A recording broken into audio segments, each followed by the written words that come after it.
You've reached Colin's phone. I'm not available. Leave a message. Voicemail.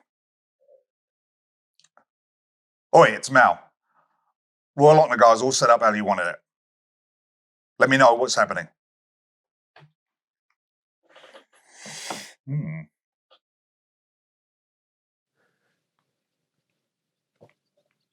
We're still in Scotland here, and today we decided to visit Royal Lochnagar. And I'm going to work on that pronunciation, but I think I have it pretty well down.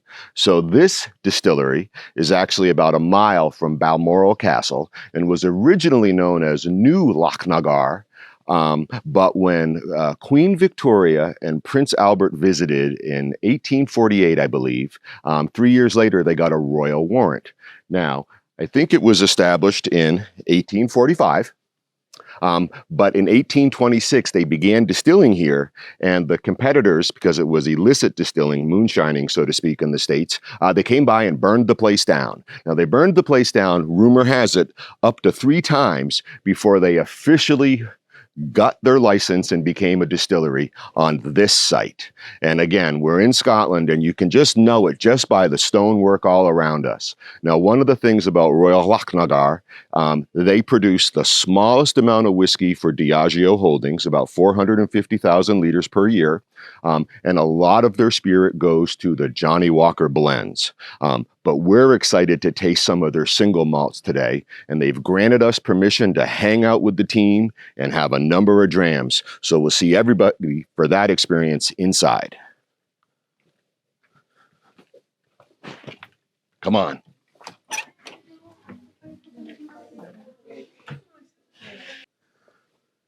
So we're back at my hotel room right now, everybody. This is the best part about Scotland, is all the hotel rooms look like this. It's not true, but you know what does look like this? A warehouse for aging barrels of whiskey. So we're here at Royal Lochnagar, and I'm here with Ross. Nice to meet Ross, you. Nice to meet you. Thanks for taking the time with us here on Try Before We Die.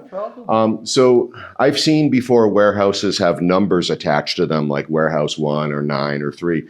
Which warehouse are we in here? So this is our warehouse number 1, but this is a duty paid warehouse, this one. So essentially the idea behind this is that Diageo, who owns us and Johnnie Walker and all these, they invested in these casks. It was about sort of 25 years ago this started, and they bought them all as a whiskey training course to learn how to taste and smell whiskey.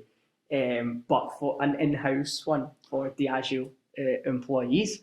So you've got loads of different casks from all the different distilleries here. Okay, so for me to be clear, we're at Royal Lochnagar, but these are not all Royal Lochnagar whiskies, but these are all whiskies from the Diageo Holdings, right? Which would include Lagavulin, Cragganmore, Talisker, Cardhu.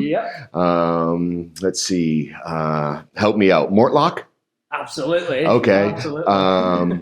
Let's see. Am I missing any? Oh, Dalwhinnie's. Dalwhinnie. Yeah, absolutely. Yeah. And Blair Raffles, another one in Pitlochry. You've got all sorts of distilleries in the Diageo. All right. And so you're saying that they got all these barrels from these other distilleries to train the staff on the differences in the spirit, in the make, right, and all that.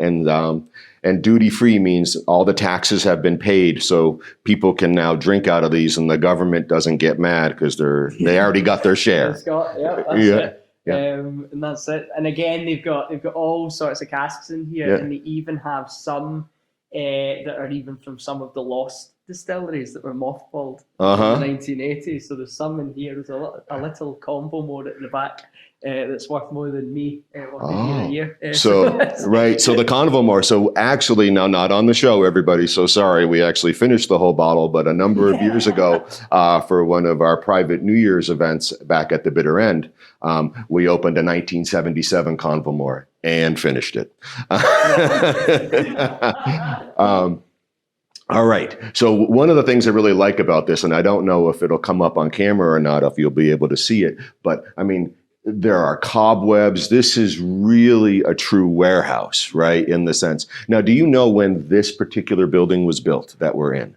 this building. So essentially, the distillery was founded in 1845, and this sort of the shop area was built. It was like in the 1860s, and this all used to be the stables originally. So this is all sort of been here for a very, very long time. Now, one of the things I'm noting, and again, I don't know if it'll come across on the camera, is though Ross and I are on concrete, right? I see the barrels are on stone or on gravel, not on a concrete carry, right? And so in the wine world, they call that terroir, right? So to allow some of that earthy moisture to slowly permeate the casks, right? Am I right? And is that what's happening here too? Absolutely. And it's all as well the walls. It's all granite, and granite is really good at sort of insulating the cold. So it's a really sort of nice place that sort of preserves these whiskies very well, and slows down sort of your angel share, your evaporation a little bit. So really well looked after. Right. And again, I mean, and we appreciate that you opened the windows here for us today, to give some light in for the cameras. But generally speaking, we'd want it in a dark environment, right, for the aging process. Right. Absolutely. All right. So, Ross, how long have you been here at Royal Lochnagar? I have been here for over 2 years now. All right. And I've so I started this it was just a seasonal job essentially. And at that time I knew nothing about whiskey. And then just sort of being here and learning about it and sort of being part of Diageo. We have to sort of know about the other distilleries as well. So it was really nice to sort of learn about sort of, your Taliskers and your Mortlicks as well. And it's just, so I've been here 2 years sort of doing the tours as well, so I've done my fair share, I think, at this point. So as the team, as we drove in today, we drove past the entrance to Balmoral, which is a royal castle. Now, is it considered the Queen's Castle in Scotland, or is it just a royal castle? Because I believe it was the Queen's favorite castle. Yeah, absolutely. So So essentially, it was the royal family own it, essentially. So it isn't sort of Buckingham sort of Palace in London. It's the tax and all. It's the actual family that own Balmoral Estate. And the story behind it was that it was Queen Victoria and Prince Albert that stayed there first in 1848. And at that time, it wasn't the castle that we know that it is now. It was a big house, but still a huge estate. And at that time, there happened to be a little whiskey distillery right next door to it, and that was us. And at that time, we were called the New Lochnagar originally, but our founder, he was called John Begg, and he was a businessman, and he knew that Prince Albert was interested in mechanics and engineering and things like that. Okay. So he sent Prince Albert a letter inviting him to have a private tour of the distillery. And he visited the next day, and we mark it. It was the 12th of September, 1848. But Queen Victoria came along with him, and it turned out she liked whiskey as well. So she became very great friends with John Begg, and then we essentially became her favourite whiskey. So she gifted us the name Royal Lochnagar. So we're all intertwined. And so when you get the name Royal, is that via the process of a warrant? Is that, Yeah, so essentially, so we have, there's two things. So we got the royal warrant from her as well. And that basically says that we supply the royal family with our whiskey, essentially. So if you go to Ballater, so a little village down the road, they've got all the royal seals above a lot of the shops. And that's where the royal family will get their cheese from the deli or something like that, So it's, but it was Queen Victoria that gifted us the name sort of Royal Lochnagar as a reward for us as well. So we got the two. So we're very lucky. Well, it turns out we're staying in Ballater. Oh, yeah. So we're going to have some royal cheese later. So this is good. We're going to search that out. So this property abuts, it joins Balmoral's property. Do I have that correct? No, so we're on Abergeldy Estate. So we're the nearest neighbours for Balmoral, essentially. Okay. So Balmoral Estate starts literally 100 yards behind the building where all the tree line starts. So that's Balmoral. Okay. We're right next door to it. So what's that like, working so close to a royal castle? Are there ever sometimes, if people are here, do you have to pass a checkpoint on the bridge or anything, or is it pretty friendly? Sometimes it is very nice. Again, it brings a lot of tourists up this way as well, so it's a great benefit for us. But we tend to, like, if there's a royal up, so for example, I think the king was up recently in Crathy Kirk, the church down at the little village down there. That's where they'll go for Sunday service. So sometimes we do get people that come into the shop. I've just seen the king on the road the next day. I've seen him, you know. So they always, and it tends to be we get the staff up as well, and we get. So yeah, it's a great benefit for us, and it does. It's great. We do get sightings of royals now and again. That's fun. That's really fun. This is great, and we really appreciate you taking time and being willing to come on camera with us. And we're going to keep talking with Ross throughout the afternoon, but I just keep looking at all these barrels full of whiskey, right? Oh, yes. And do you think at some point we'll be able to try some of these? Absolutely. So what's the process for trying them? So what do we do? And so basically, so for the warehouses, you get 4 whiskies from here. And one of them is the Royal Lochnagar. Okay. The other 3 are from some of the other Diageo, our sister distilleries, as well, just to give you an idea of how different they all are.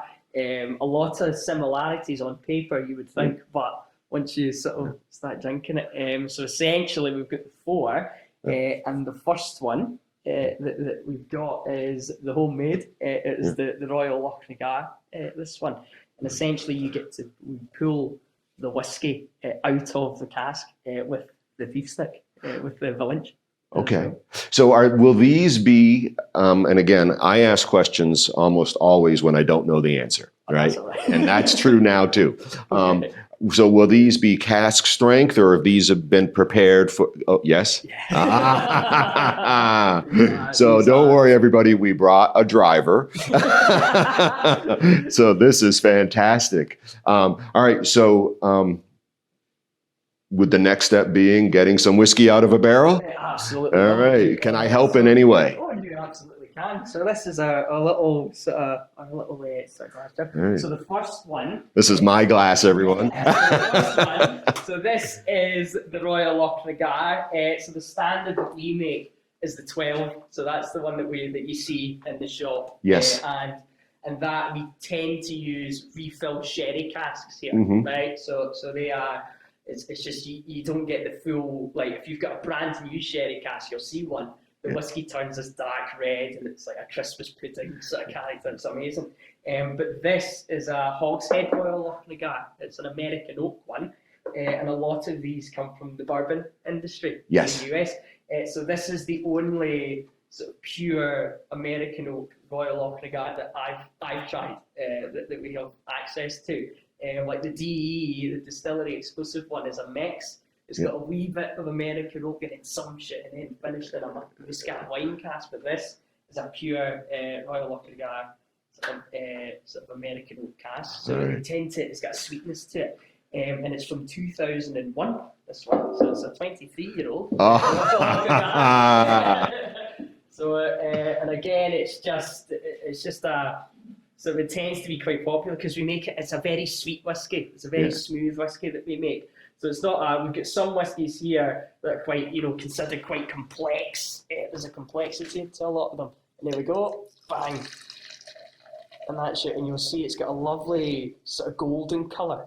Really, it does. Yeah, from the American oak, and it's just like the difference is that so if you've got your sherry cask, the oak that they use is softer than the oak that they use for the American oak. So the idea is you get a lot of the flavour from the actual tree itself from the American, and you tend to get vanilla from that. And this is where, again, it just adds to the sweetness of sort of characters for the whiskey. And that's your Royal Lochnagar, and that's the homemade from 2001. So we can feel confident, no color added. No, this is the pure spirit color only from the wood. That's it. Right. That's the one. And again, it's cash strength as well, so no chill filtering, nothing done at this point. And this is again, it's about 56%. This we've sort of measured it, so it's got a fair it's got a fair strength to it. So should I set this back on this tray? Absolutely. All right. That's the one. And here we are, and I'll show you is the next one that we have. So this one is from a distillery up in Speyside. So this is one of our sister distilleries, basically.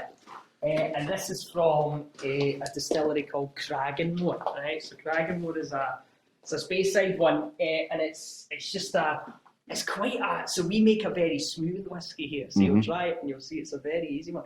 Whereas Cragganmore, there's a complexity to it, and there's this sort of like their standard 12. There's a wee sort of harshness to it. It's got that I really like.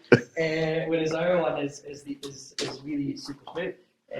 But again, it's quite a popular little distillery, and there we go. And again, I'm sure it was founded by he was a manager at Glenlivet, like in 1869, and he broke away to build his own dream distillery, and that was Cragganmore essentially. And they built the distillery. They were the first to do it. They built the distillery right next to. There was a railway that went sort of from Aviemore all the way up to the Highlands, and they built the distillery right next door to it, so you can.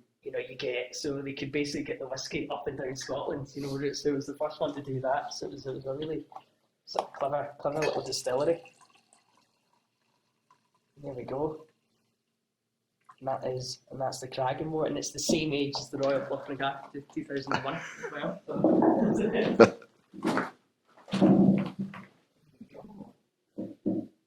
And that's the one. The next sort of whiskies, so we've got two others. We're just going to go. They're just at the other side of the warehouse over here. So we're gonna move to another side of the warehouse. So this was the Royal Lochnagar, and that's the Cragganmore, and these are 23-year-olds. Yeah. Cask strength. Cask strength. All right. So we'll see everybody on the other side of the warehouse. I think we're gonna pull a few more jugs of whiskey with Ross here. As promised, we've moved a little bit in the warehouse because we're going to pull some more whiskey from another barrel, right, Ross? Yeah. So what have we got now? So this is from one of the most sort of beloved whiskies. Sort of the amount of whiskey they make to the amount they sell is crazy. How much it's super popular. So this is from Islay, and this is your Lagavulin. This one, and this is a 21-year-old Lagavulin. This one.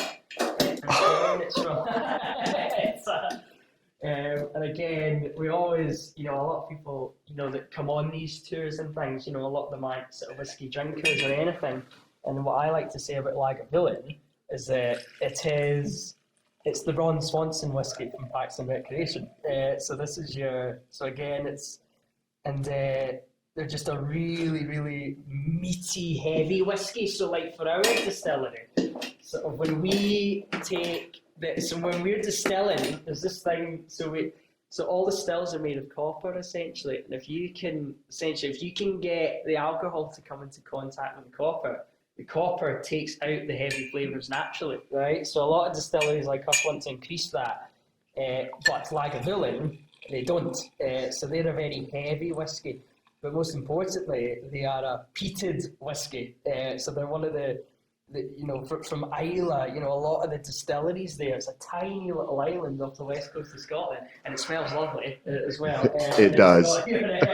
And it's just big heavy. There was a lot of peat on the island. Yes. Famously. So a lot of the distilleries naturally have a very big, smoky, sort of peaty sort of. The Lagavulin in the States, and I think around the world, but in the States for sure, the 16 is a very popular age for them, and we see a lot of that. We have a few of the the Ron Swanson expressions in the bar, but Randy has not delivered us that opportunity to taste them yet. This smells so good. Yeah. So I'm just going to turn my back and I won't drink any, I promise. I think we're going to move down to our final barrel. Yeah, so we got our final one here, and this one, this is like, whenever I pull this out of the cask, it's like, it reminds me of that scene in Mary Poppins with the medicine, right? So this one is a first fill sherry Cardhu. And essentially, for this one, it was a brand new sherry cask, essentially. So it came straight from Spain, and then, you know, the Cardhu then matured, the whiskey in it. So when this comes out, there's so much influence from the sherry with this one. And this is the cask that out of the four, this is the one that has the most influence from the cask itself. And this one is just, it's like if you were to give someone this and say it was sherry, they would probably believe you. So this is your first fill sherry, sort of Cardhu, and this is the same age as the Lagavulin, so it's a 21-year-old, and I'll get a little bit more as well. But you'll see the colour of that, and it's just absolutely stunning. Absolutely stunning. That's the one. It is beautiful colour. Yeah, and this is as well. It's the strongest one of the four as well. So the other three are about 55, 56. This one's almost 60%. It's about 59.7-ish. Did you hear that, Malcolm? Kenny? You guys love the Cardhu, but this is not the Cardhu you love, and we're going to try it. We wish you were here. So I've moved into this distillery, and this is my new living room. And Ross has promised me that every day when I return from work, which mostly will be getting up and puttering about, that my table will always be set like this. So thanks, Ross, for sort of working that out with me. Yeah. So here we are in the Royal Lochnagar tasting room, right? And it just has this very classic Scottish feel to it with these exposed beams, and this is granite stone.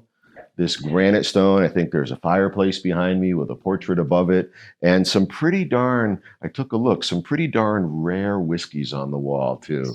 Yes. But I would say, based upon our experience in the warehouse with you, I feel like we have some pretty darn rare whiskeys in the glass in front of me. And so we have a seating for the rest of the crew. They'll join in after this, but are you willing to walk me through some of these whiskeys right now? Absolutely. All right. So which one should I take first? So we are going to go from your left to right for these four whiskies. Okay. And again, they're all, so there's a reason the last one is last, essentially, you'll see. But the first one on your left, so this is the Royal Lochnagar, so this is our one. And again, so what I spoke about next door, it's just it's the only American oak hogshead, pure hogshead that I've tried of this whiskey. And it's just, I think there's a sweetness to it. And again, sort of, at first, like a lot of people when they come on these, it's quite, they don't really pick up the... Right. It's very gentle. Yeah, yes. It's only after the way I taste whiskey is that I like to go, so a lot of people do this, is that they like to, I'll leave a little bit in the glass from the first dram or whatever, and then when I'm later, maybe sort of 10 minutes later, once I've tried maybe the other one, I'll go back to the first one, and then that's all of a sudden I might get something I didn't get before, sort of a flavour or a smell or something. Like I tend to get cherries from that when I come back to it 10 minutes later. So right, as it opens it up a bit, Don't get it. Right. We've got some nice good fortune here that we've been open for a little bit here.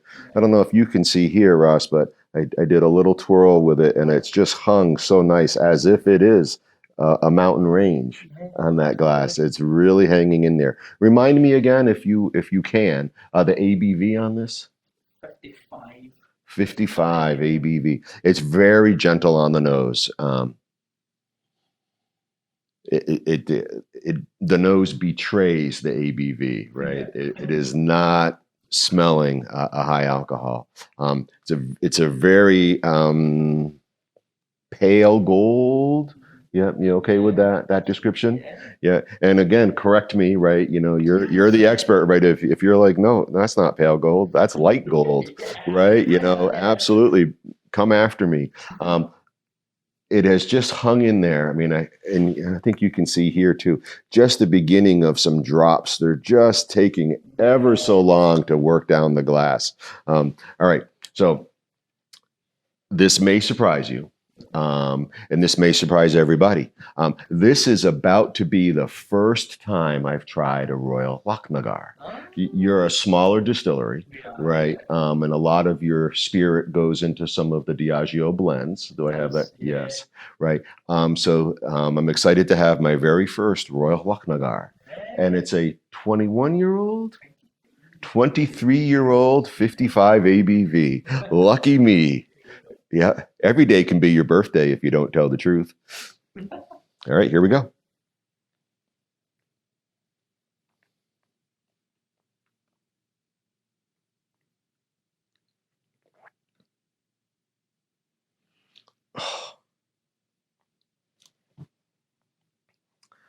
That's really nice. Wow.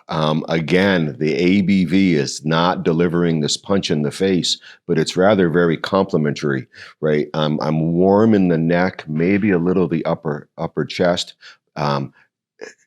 So we might call that just incredibly mildly spicy, but very mild. Like it's just not there and it's dissipating so quickly.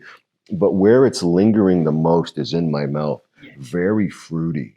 Yeah, absolutely. It's just that, it's very, we tend to bring out this sort of light and grassy. That's sort of I like saying that quite a lot about this whiskey. There's I tend to get sort of a green apple juice smell from the standard 12, and it's just that, I don't know, there's just a really nice fruity sort of thing going on with it as well. When you said the green apple, and I know you were thinking of the standard 12, but there is something so fruity in that drink and floral, right, that is happening there. Oh, that is just really good, everybody, right? Man. Wow, so that's a wonderful drink. The risk always is just having a fantastic rare expression for the first time in a distillery. It's like, will the standard releases live up? And right, and I'm sure they will. But but that's the idea, is when you can lay your hands on an experience or a taste or a bottle of something beyond the norm, you should do that. Try before we die. All right, so I'm going to have a sip of some water here, Ross, and can we move down the line? All right. So the next one here, the second one it's the same age. It's in the same American cask. So this is the Cragganmore one, and this is about 56. This one 56%. So it's about the same, but it's just there's a complexity to Cragganmore, and there's a wee harshness to it, but there's a wee. It's just a really sort of different sort of whiskey. They sort of make one of my favourite whiskies, and it's their distiller's edition, and it's double mature with a port cask. Right. And it's that's what I love the port cask. Right, and I believe the DE, it has a sort of a greener label. Yes. Yeah. Absolutely right. So we're a little familiar with the Cragganmore. The same mountain range happening related to the ABV, but the legs are moving in a little quicker. Yep.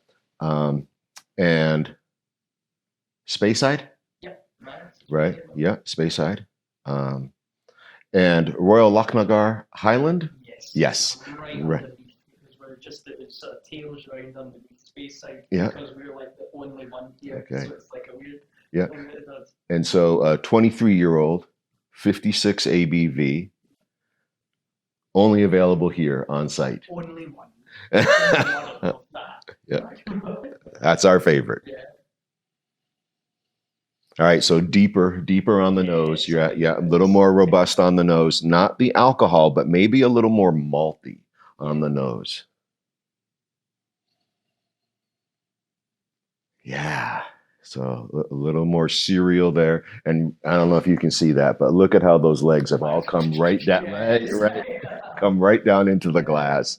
That is fantastic. Again, we always hope you can see that on camera, but oftentimes we probably can't, but it's really there. All right. So a 23-year-old Cragganmore, 56 ABV, nosing, malty, a little bit of cereal. Let's have a taste. Yeah.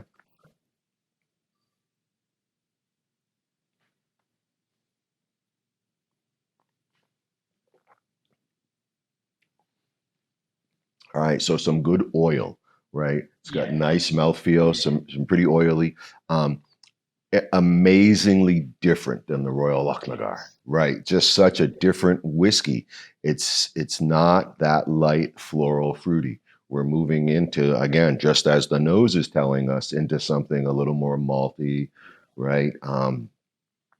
We've got this nice, perhaps a medium gold happening here. We're a little bit darker than the previous whiskey. Even where I've taken it to my lips, you can see that the legs have come all the way down the glass. Yeah. All right, let's have a wee bit more.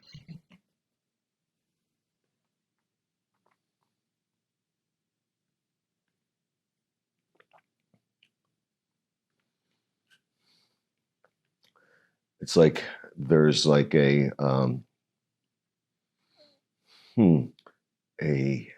want to say some sort of a fresh baked bread or something happening here related to the grains. But there is an element of sweetness in this whiskey too. I tend to get, it's a strange, but I tend to get like in here you've got these sweets, they're called wine gums. They're like jelly fruity sweets. And I tend to get that, with that on the nose especially. But that's just me. It's just there is a sweetness to it.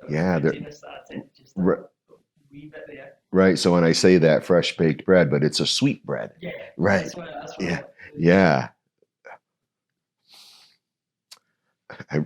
Malcolm, this is nice.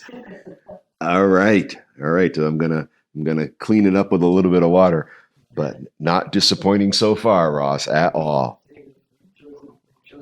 Mm-hmm. All right. So I'll show you this third one now. This is the Cardhu. This third one, and this one again is with 59, so 60% alcohol, so it's a jump. But again, this one's got the most influence from the sherry cask, from the cask itself, just from the colour especially. It's amazing. And this one in Cardhu, it's got a history to it where it was 1824 was when the distillery was established, originally. But years before then, 1811, there was an illicit distiller, Helen Cumming, and she would at that time there was a huge tax restriction on making whiskey for them. So she was making whiskey in secret. She was a farmer, and whenever the tax officer would come round, she would cover herself in flour, hide her equipment, and pretend she was baking to get away. And essentially, what she would do is that she would sit them down, whatever, and she would go out sort of to the back or whatever, and she'd wave this big red flag to warn all the other illicit distillers in the area to stop making it as well. And this is the first sort of distillery that Johnny Walker bought. So it's a mandatory whiskey. It's in all of them, and it's just that it's got this sort of orchard fruit kind of character that they like to go for. Again, cereal, and it's just a light one as well. They tend to be sort of Cardhu, so it's just that. But you do find that in the red label, black label. It's in all the Johnny Walker. So thanks for that history, especially about the flag waving, right? And to warn the other moonshiners. So we're familiar with the Cardhu in the 12-year-old expression back home, and it is one of the favorites of one of our longtime supporters, Kenny. Thanks so much. And Malcolm, my co-host who couldn't join us. That's why now and then you'll hear me say Malcolm, right? Yeah. He really enjoys it. And we consider the 12 very light and creamy and, pretty smooth, right? So I do have a couple of distillery release only Cardhus on the shelf back home, but we haven't opened them.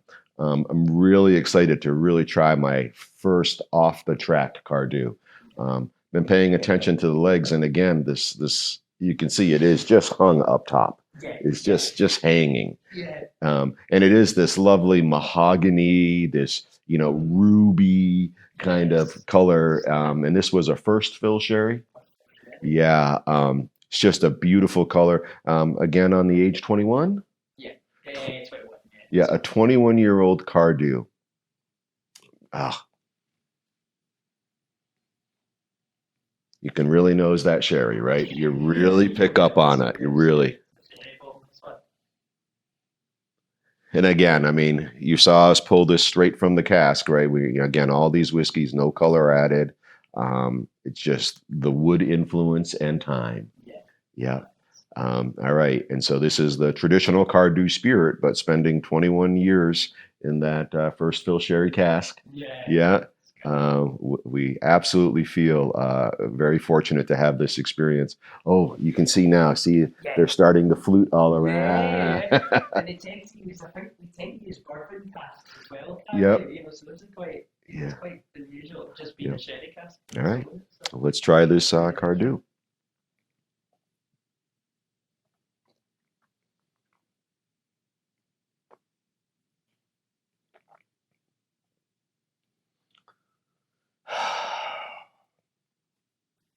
Wow. That's really nice. I mean, dark red fruits.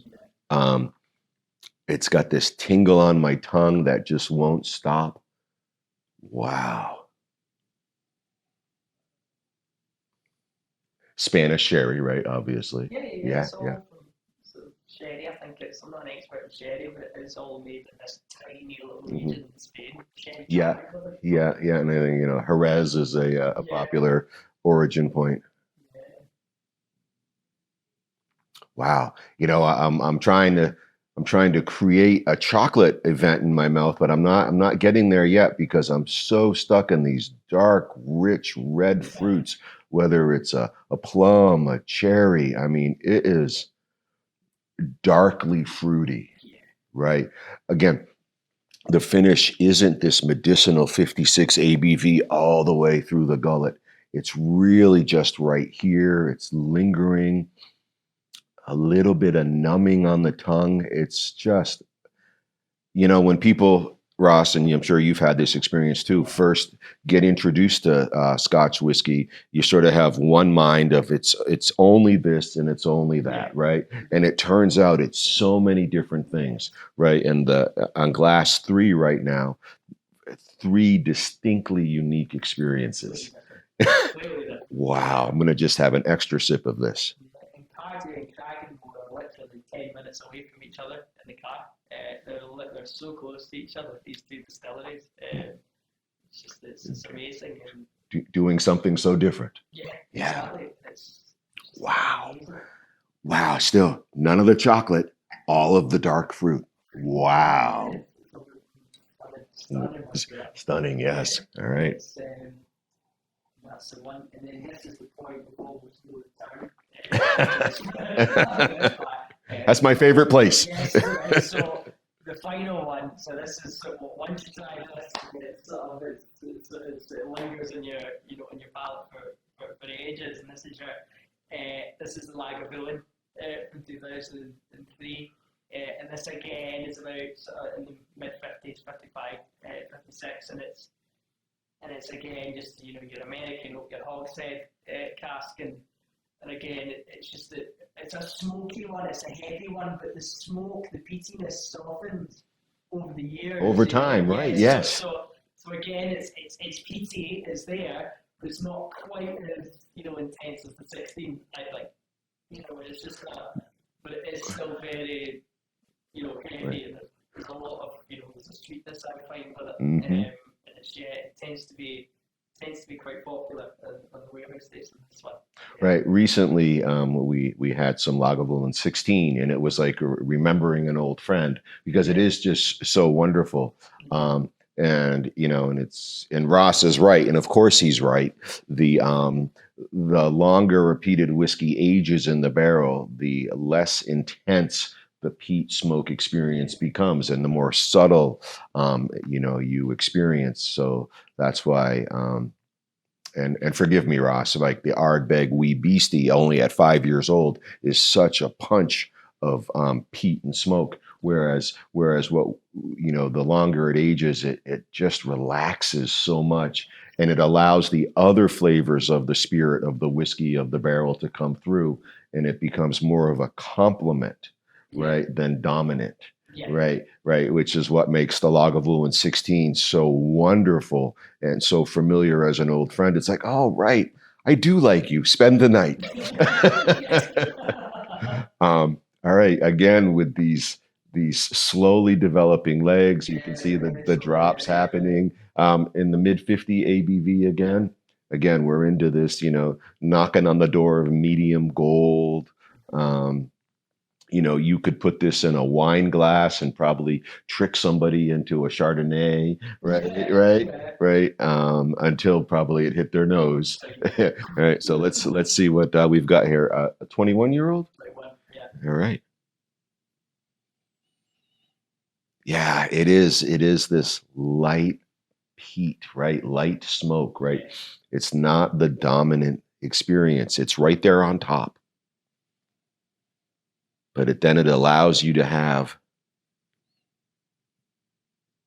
the rest of the whiskey experience, which has elements of, right, and we know this is an Isla, right, and so but has spent most of its time aging here on the mainland, right. I think we bought that cask 2011, that one, so it's been good for a long time. Right. So not as influenced by the sea air for the last 13 years, right? In the warehouse here at Royal Lochnagar for employee tasting and training.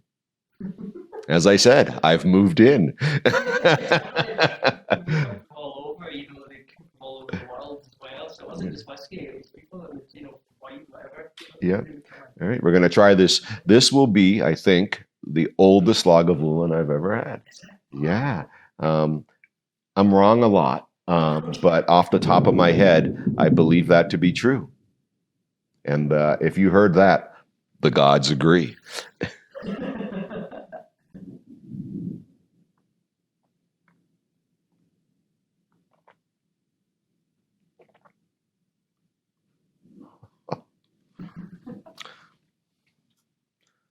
So I'm not leaving.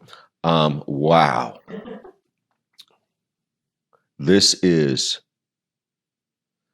like when you have like that friend that you really like, the 16-year-old Lagavulin, right? And then, you trust that person and they're like, oh, I'd like you to meet my buddy, and you're like, oh, well, you're my friend. I really like you. I trust you. Go ahead, bring your friend over, right? So the 16-year-old Lagavulin has brought his 21-year-old friend over, and it's good company. I think I like this guy.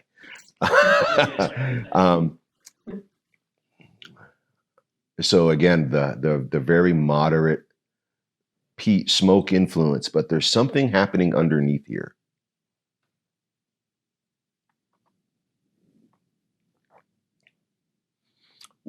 Oh my gosh, which is sweet, which is like this.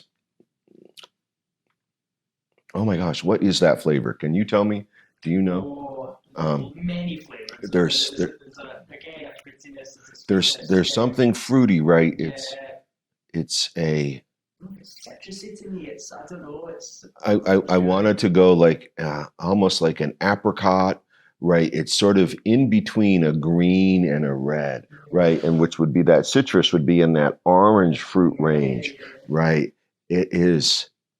Oh, and that's the ending note, right? So we're beginning with this peat smoke and we're ending in this like some sort of an orangey fruit, but not an orange. Wow.